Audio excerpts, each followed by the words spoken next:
how to write a diverse fantasy story. So, for great BIPOC representation, you need two things in your stories. I don't know why what was that?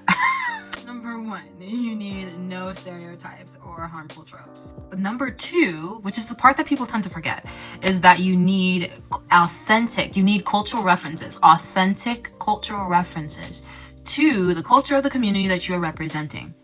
References that people from the community are going to be able to see and be like, oh yeah, that's so true, that's me. You know what I mean? They're going to be able to resonate with it. And when you add these references in and you do so correctly in a way that comes across as very authentic and real, it's going to allow readers of color or readers from that community that you are depicting in your story to have a deeper connection to the story and to the characters as well. There are so many references out there that you could use. But if you're working on a fantasy story, then I have a few examples of cultural references that could be a good fit. Number one, political systems. So our ideas of royalty, kings and queens and the knights of the round table and all of that stuff most likely was taught to you from a Eurocentric perspective, or through a Eurocentric telling of history. So before adopting a Eurocentric political system, you can research some of the political systems that are normal in the culture and the community that you're representing and embed that into your story.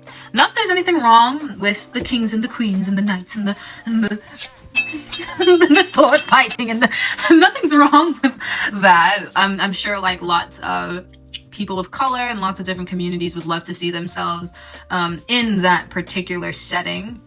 I love that too myself, but it's an idea. It's an idea. If it's not that important to the story, it's something that you can think about. 2, mythical creatures. Again, dragons, fairies, goblins, all Eurocentric in their origin. You can get some inspiration for mythical creatures by looking up some of the mythology from the culture that you are representing in your story, as well as any animals that are normal in that particular region that you can find in those regions. You can have fun combining different animal traits together.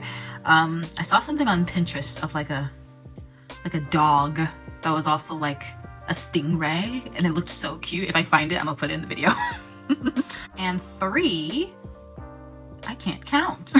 And 3 is magic. You may even be surprised to know that your idea of magic, wizards, witches, spells, potions, all that jazz, can also be Eurocentric in nature. But every culture sees magic differently. Like, venture into the West Indian side. We do not see magic the way y'all see magic. Every culture sees magic in a different way. It looks different, it feels different, and it serves different purposes. Each culture is impacted by the differences in the way that they see magic. Even in cultures that don't really even believe in magic that much, you're still impacted in some way by your ideas of magic. Look into the culture that you're representing and find out what magic means to them, and see if it can inspire you for your story. As for other cultural references that could be a good fit for a fantasy story, here are some honorable mentions.